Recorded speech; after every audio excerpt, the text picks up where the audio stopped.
Electronics రంగంలో గత 20 సంవత్సరాలుగా నూజివీడులో ప్రభంజనం సృష్టిస్తున్నది శ్రీవత్స ఎలక్ట్రానిక్స్ నూజివీడు.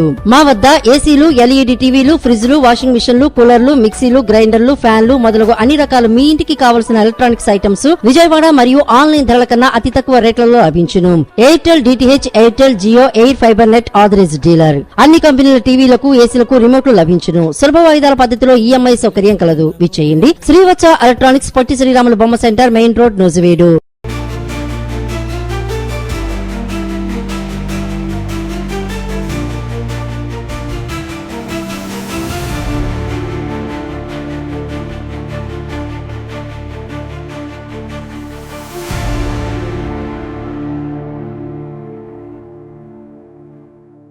పశ్చిమాసియాలో మళ్లీ యుద్ధ మేఘాలు. ఇరాన్ పై అమెరికా తాజా వైమానిక దాడులు. వాణిజ్య నౌకలపై దాడులకు టెహ్రాన్ బాధ్యత వహించాలని అమెరికా ఆరోపణ. పశ్చిమాసియాలో మరోసారి ఉద్రిక్త పరిస్థితులు నెలకొన్నాయి. వాణిజ్య నౌకలపై జరిగిన దాడులకు ఇరాన్ బాధ్యత వహించాలంటూ అమెరికా ఆరోపించింది. ఈ నేపథ్యంలో అమెరికా సైన్యం ఇరాన్ లోని పలు సైనిక లక్ష్యాలపై తాజా వైమానిక దాడులు నిర్వహించినట్లు అమెరికా సెంట్రల్ కమాండ్ ప్రకటించింది. హర్ముజ్ జలసంధిలో అంతర్జాతీయ నౌకాయన భద్రతను కాపాడటమే ఈ చర్య లక్ష్యమని అమెరికా తెలిపింది. అమెరికా సైన్యం విడుదల చేసిన వివరాల ప్రకారం సముద్ర రవాణాకు ముప్పుగా మారే సామర్థ్యాలను బలహీనపరచడమే ఆ ఆపరేషన్ ఉద్దేశమని పేర్కొంది. తీర ప్రాంతాల నిఘా వ్యవస్థలు, క్షిపణి సామర్థ్యాలు, చిన్న నౌకల ఇతర సైనిక మౌలిక సదుపాయాలపై దాడులు నిర్వహిస్తున్నట్లు వెల్లడించింది.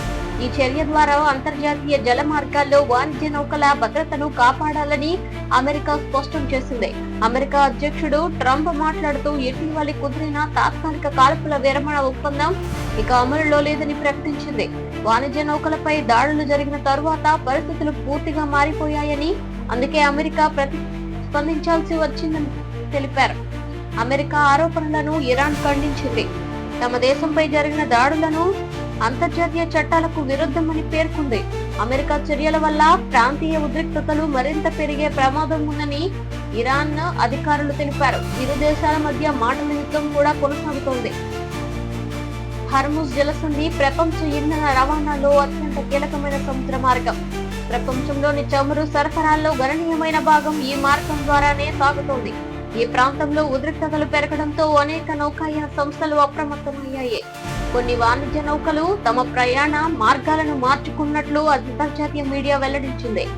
ఈ పరిణామాల ప్రభావంతో అంతర్జాతీయ ముడి చమురుల ధరలు పెరిగే అవకాశాలు కనిపిస్తున్నాయి. హర్ముజ్ జలసంధిలో నౌకల రాకపోకలకు అంతరాయం ఏర్పడితే ప్రపంచ ఇంధన సరఫరాపై ప్రభావం పడే అవకాశం ఉందని ఆర్థిక నిపుణులు చెబుతున్నారు. రవాణా వ్యయాలు, బీమా ఖర్చులు కూడా పెరిగే అవకాశం ఉందని వారు పేర్కొంటున్నారు. భారత్ ఈ పరిణామాలను నిశ్చింతగా గమనిస్తోంది. విదేశాంగ శాఖ అన్ని పక్షాల సమన్వయం పాటించాలని, సమస్యలను చర్చల ద్వారా పరిష్కరించుకోవాలని పిలుపునిచ్చింది. పశ్చిమాసియాలో శాంతి, స్థిరత్వం కొనసాగడం ప్రపంచ ఆర్థిక వ్యవస్థకు ఎంతో ముఖ్యమని భారత్ అభిప్రాయపడింది. అంతర్జాతీయ విశ్లేషకుల అభిప్రాయం ప్రకారం ఈ పరిస్థితులు మరింత తీవ్రమైతే ప్రపంచ వాణిజ్యంపై కూడా ప్రభావం పడే అవకాశం ఉంది. ముఖ్యంగా చమురు దిగుమతులపై ఆధారపడే దేశాలు ఇంధన ధరలు పెరుగుదలను ఎదుర్కోవాల్సి రావచ్చు. అందువల్ల ప్రపంచ దేశాలు పరిస్థితిని నిశ్చింతగా గమనిస్తున్నాయి. ప్రస్తుతం పశ్చిమాసియాలో పరిస్థితులు ఉద్రిక్తంగానే ఉన్నప్పటికీ దౌత్యపరమైన ప్రయత్నాలు కొనసాగుతున్నాయి.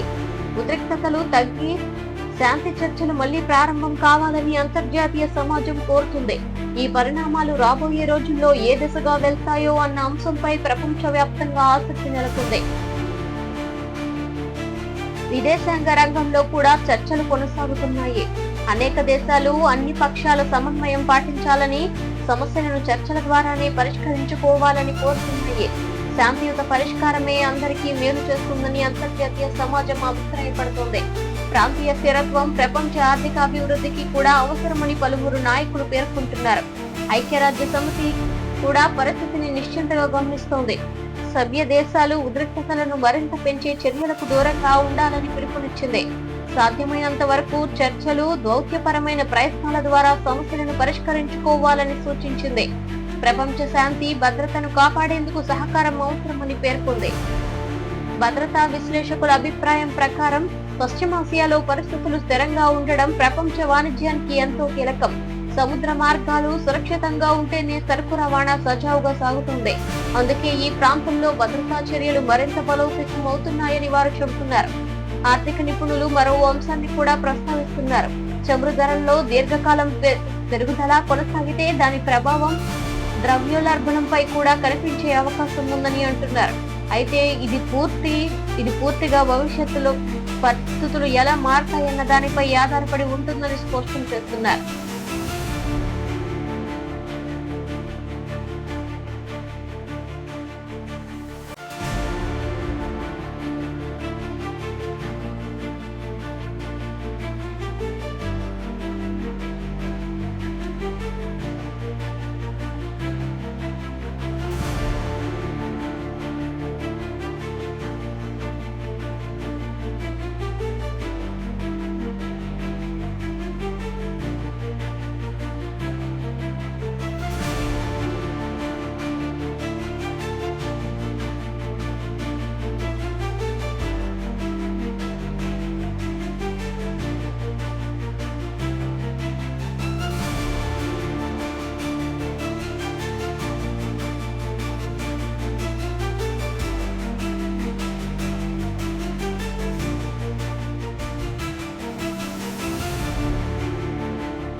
పోలవరం కొత్త డయాఫ్రామ్ వాల్ బలంగా ఉందని నిపుణుల కమిటీ ప్రాథమిక నివేదిక. పరీక్షల ఫలితాలు సంతృప్తికరంగా ఉన్నాయని కేంద్రానికి నివేదిక. పోలవరం నిర్మాణ పనులకు మరో కీలక ముందడుగు.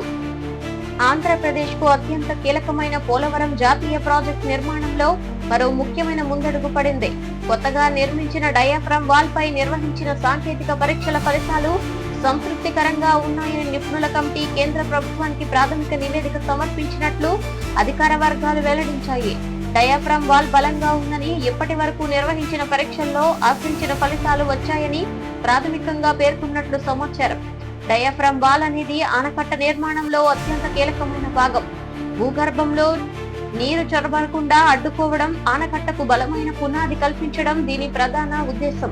పోలవరం వంటి భారీ ప్రాజెక్టులో ఈ నిర్మాణం నాణ్యత అత్యంత ముఖ్యమని నిపుణులు చెబుతున్నారు. అందుకే ప్రతి దశలో సాంకేతిక పరీక్షలు నిర్వహిస్తూ పనులను ముందుకు తీసుకువెళ్తున్నారు. ఈసారి నిర్మించిన డయాఫ్రామ్ వాల్ పై కేంద్రం జల సంఘం మార్గదర్శకాల ప్రకారం అనేక రకాల నాణ్యత పరీక్షలు నిర్వహిస్తున్నట్లు అధికారులు తెలిపారు. నిర్మాణంలో ఉపయోగించిన పదార్థాల నాణ్యత, గోడ బలం, భూగర్భ స్థిరత్వం, నీటి నిరోధక సామర్థ్యం వంటి అంశాలను ప్రత్యేకంగా పరిశీలించారు. ఇప్పటి వరకు అందించిన పరీక్షల ఫలితాలు సంతృప్తికరంగా ఉన్నాయని ప్రాథమిక నివేదికలో పేర్కొన్నట్లు సమాచారం. పోలవరం ప్రాజెక్టు దేశంలోనే అతిపెద్ద సాగునీటి ప్రాజెక్టులలో ఒకటి. ఈ ప్రాజెక్టు పూర్తయితే లక్షల ఎకరాలకు సాగునీరు అందడంతో పాటు తాగునీటి సరఫరా, విద్యుత్ ఉత్పత్తి, వరద నియంత్రణ వంటి అనేక ప్రయోజనాలు కలుగుతాయి. అందుకే కేంద్ర, రాష్ట్ర ప్రభుత్వాలు పనుల నాణ్యతపై ప్రత్యేక దృష్టి పెట్టాయి. గతంలో డయాఫ్రామ్ వాల్ దెబ్బతిన్న నేపథ్యంలో ఈసారి అత్యంత జాగ్రత్తగా పనులు చేపట్టనున్నట్లు అధికారులు తెలిపారు. అంతర్జాతీయ అనుభవం ఉన్న నిపుణులు సూచనలు, కేంద్ర జల సంఘం ఆమోదించిన సాంకేతిక ప్రమాణాల ప్రకారమే నిర్మాణం కొనసాగుతుందని వివరించారు. ప్రతి దశను నిరంతరం పరిశీలిస్తూ పనులు పూర్తి చేస్తున్నట్లు వెల్లడించారు. నిపుణుల కమిటీ సభ్యులు నిర్మాణం ప్రాంతాన్ని సందర్శించి ప్రత్యక్షంగా పరిశీలించారు. నిర్మాణ నాణ్యతకు సంబంధించిన సాంకేతిక పత్రాలు, పరీక్షల నివేదికలు, స్థల పరిస్థితులను సక్రమంగా పరిశీలించిన తరువాత ప్రాథమిక అభిప్రాయాన్ని కేంద్రానికి పంపినట్లు తెలిపారు. ఇంకా కొన్ని తుది పరిశీలనలు పూర్తయిన తరువాత పూర్తి నివేదిక సమర్పించనున్నట్లు సమాచారం. పోలవరం ప్రాజెక్టు పనులు వేగంగా పూర్తి చేయాలని కేంద్ర ప్రభుత్వం, రాష్ట్ర ప్రభుత్వం ఇప్పటికే లక్ష్యాలు నిర్దేశించాయి. పనుల వేగంతో పాటు నాణ్యత విషయంలో ఎలాంటి రాజీ ఉండకూడదని కేంద్ర జలశక్తి శాఖ అధికారులు పలుమార్లు స్పష్టం చేశారు. ప్రతి నిర్మాణ దశను సాంకేతికంగా పరిశీలించిన తరువాతే తదుపరి పనులను అనుమతులు ఇవ్వాలని అధికారులు వెల్లడించారు. ఈ ప్రాజెక్టుకు పూర్తయితే గోదావరి జలాలను సమర్థవంతంగా వినియోగించే అవకాశం లభిస్తుంది. వ్యవసాయం, తాగునీరు, పరిశ్రమలు, విద్యుత్ ఉత్పత్తి వంటి రంగాలకు దీని ద్వారా ప్రయోజనం చేకూరుతుందని ప్రభుత్వం భావిస్తోంది.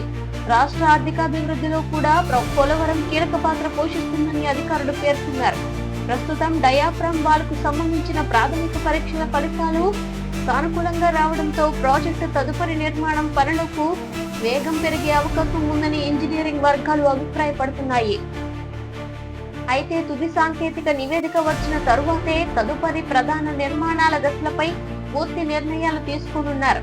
మొత్తం మీద పోలవరం ప్రాజెక్టు నిర్మాణంలో కొత్త డయాఫ్రామ్ వాల్ కు సంబంధించిన ప్రాథమిక పరీక్షల ఫలితాలు సానుకూలంగా ఉండడం ప్రాజెక్టు పురోగతికి మంచి సంకేతంగా అధికారులు భావిస్తున్నారు. నాణ్యతను కాపాడుతూ పనులు నిర్ణీత గడువులోపు పూర్తి చేయాలనే లక్ష్యంతో అన్ని శాఖలు సమన్వయంతో పనిచేస్తున్నాయి. పోలవరం జాతీయ ప్రాజెక్టు నిర్మాణంలో ప్రతి దశను అత్యంత జాగ్రత్తగా చేపడుతున్నామని అధికారులు తెలిపారు. ముఖ్యంగా డయాఫ్రామ్ వాల్ నిర్మాణం పూర్తయిన తరువాత దాని నాణ్యతను నిర్ధారించడానికి అనేక సాంకేతిక పరీక్షలు నిర్వహించారు. నిర్మాణంలో ఉపయోగించిన కాంక్రీట్ నాణ్యత, గోడల దృఢత్వం, భూగర్భ పరిస్థితులు, నీటి నిరోధక సామర్థ్యం వంటి అంశాలను నిపుణులు విడివిడిగా పరిశీలించారు. ఈ పరీక్షల ద్వారా వచ్చిన ప్రాథమిక ఫలితాలు సంతృప్తికరంగా ఉన్నాయని సమాచారం. డయాఫ్రామ్ వాల్ ఆనకట్ట నిర్మాణంలో అత్యంత కీలకమైన భాగం. భూగర్భంలో నీటి ప్రవాహాన్ని నియంత్రించడం, ఆనకట్టకు బలమైన పునాది అందించడం దీని ప్రధాన పని. అందువల్ల ఈ నిర్మాణంలో ఎలాంటి లోపాలు ఉండకూడదని ప్రత్యేక శ్రద్ధ తీసుకున్నామని ఇంజనీరింగ్ అధికారులు తెలిపారు.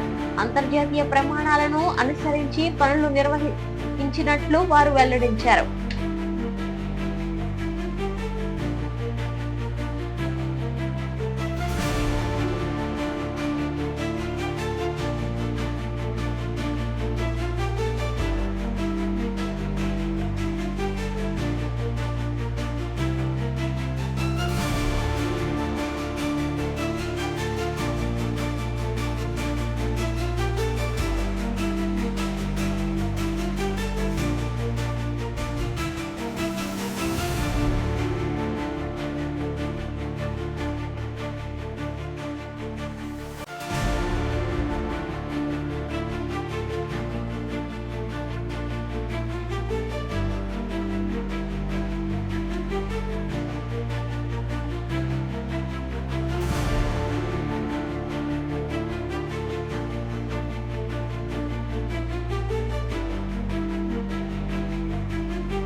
అమరావతి విస్తరణకు భూ సమీకరణపై ప్రభుత్వం దృష్టి.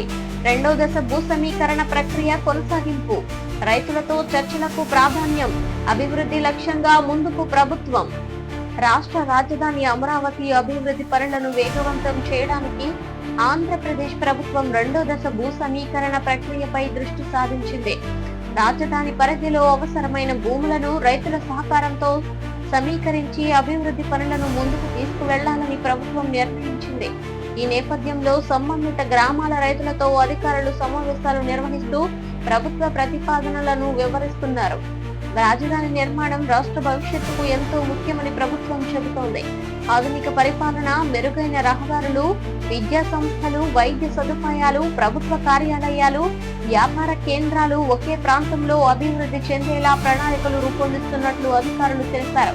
అందుకు అవసరమైన భూమిని వీలైనంత వరకు రైతుల సహకారంతోనే సమీకరించాలనే విధానాన్ని ప్రభుత్వం కొనసాగిస్తోంది. భూ సమీకరణ ప్రక్రియలో రైతుల అభిప్రాయాలకు ప్రాధాన్యం ఇస్తున్నామని అధికారులు తెలిపారు. ప్రతి గ్రామంలో సమావేశాలు నిర్వహించి భూములు ఇచ్చే వారికి లభించే ప్రయోజనాలు, తిరిగి ఇవ్వబడే అభివృద్ధి చేసిన ప్లాట్లు, మౌలిక సదుపాయాల వంటి అంశాలను వివరించారు. రైతుల సందేహాలను కూడా అధికారులు నేరుగా విని సమాధానాలు ఇస్తున్నారు. ప్రభుత్వం విడుదల చేసిన వివరాల ప్రకారం భూ సమీకరణకు ముందుకు వచ్చే రైతుల నుంచి స్వచ్ఛంద అంగీకార పత్రాలు స్వీకరిస్తున్నారు. అవసరమైన పత్రాలను పరిశీలించిన తరువాత నిబంధనల ప్రకారం తదుపరి చర్యలు చేపడుతున్నారు. భూమి ఇచ్చే ప్రతి రైతుకు ప్రభుత్వం ప్రకటించిన విధానాల ప్రకారం ప్రయోజనాలు అందేలా చర్యలు తీసుకుంటున్నామని అధికారులు తెలిపారు. అమరావతి అభివృద్ధి ద్వారా రాష్ట్రానికి పెట్టుబడులు ఆకర్షించే అవకాశాలు పెరుగుతున్నాయని ప్రభుత్వం భావిస్తోంది. పరిశ్రమలు, సేవా రంగ సంస్థలు, విద్యా సంస్థలు, ఐటీ కంపెనీలు రావడం వల్ల ఉపాధి అవకాశాలు పెరుగుతున్నాయని అధికారులు పేర్కొంటున్నారు. రాజధాని అభివృద్ధి రాష్ట్ర ఆర్థిక పురోగతికి కూడా తోడ్పడుతుందని అభిప్రాయపడుతున్నారు. రాజధాని ప్రాంతంలో మౌలిక సదుపాయాల అభివృద్ధికి ప్రత్యేక ప్రాధాన్యం ఇస్తున్నారు. విశాల రహదారులు, తాగునీటి వ్యవస్థ, విద్యుత్ సరఫరా, వర్షపు నీటి పారుదల, పచ్చదనం, ప్రజా రవాణా వంటి అంశాలపై సమగ్ర ప్రణాళికలు అమలు చేస్తున్నట్లు తెలిపారు. అభివృద్ధి పనులను దశల వారీగా కొనసాగుతున్నాయని అధికారులు వెల్లడించారు. రైతుల భాగస్వామ్యంతో అభివృద్ధి జరగాలనే లక్ష్యంతో ప్రభుత్వం ముందుకు సాగుతోందని అధికారులు తెలిపారు. భూమి ఇచ్చిన రైతులకు ప్రభుత్వం గతంలో ప్రకటించిన విధానాలను కొనసాగిస్తూ అవసరమైన అన్ని పరిపాలనా సేవలను వేగంగా అందించేందుకు చర్యలు తీసుకుంటున్నట్లు పేర్కొన్నారు. రాష్ట్ర ప్రభుత్వం అమరావతిని ఆధునిక రాజధానిగా తీర్చిదిద్దాలనే లక్ష్యంతో పనిచేస్తోందని అధికారులు తెలిపారు. భూ సమీకరణ ప్రక్రియను పారదర్శకంగా నిర్వహిస్తూ రైతుల సహకారంతో అభివృద్ధి పనులను వేగవంతం చేయాలని ప్రభుత్వం భావిస్తోంది. రాబోయే రోజుల్లో మరిన్ని సమావేశాలు నిర్వహించి రైతులతో చర్చలు కొనసాగించనున్నట్లు వెల్లడించారు. అమరావతి రాజధాని నిర్మాణంలో రైతుల పాత్ర ఎంతో ముఖ్యమని ప్రభుత్వం మరోసారి స్పష్టం చేసింది. భూమి సమీకరణ ప్రక్రియను పూర్తిగా పారదర్శకంగా నిర్వహిస్తూ ప్రతి రైతుకు పూర్తి సమాచారం అందించేలా అధికారులు చర్యలు చేపడుతున్నారు. గ్రామాల వారీగా సమావేశాలు నిర్వహిస్తూ ప్రభుత్వ విధానాన్ని వివరించి రైతుల సందేహాలను నివృత్తి చేయనున్నారు. ఎలాంటి అపోహలు లేకుండా ప్రతి అంశాన్ని స్పష్టంగా తెలియజేయాలని అధికారులకు సూచించారు. భూములు ఇచ్చే రైతులకు గతంలో ప్రకటించిన విధానాల ప్రకారం అభివృద్ధి చేసిన నివాస, వాణిజ్య ప్లాట్లు అందజేయనున్నట్లు ప్రభుత్వం తెలిపింది. అలాగే మౌలిక సదుపాయాలు పూర్తయిన తరువాత ఆ ప్రాంతాల విలువ పెరగడం వల్ల రైతులకు దీర్ఘకాలిక ప్రయోజనం కలుగుతుందని అధికారులు వివరించారు.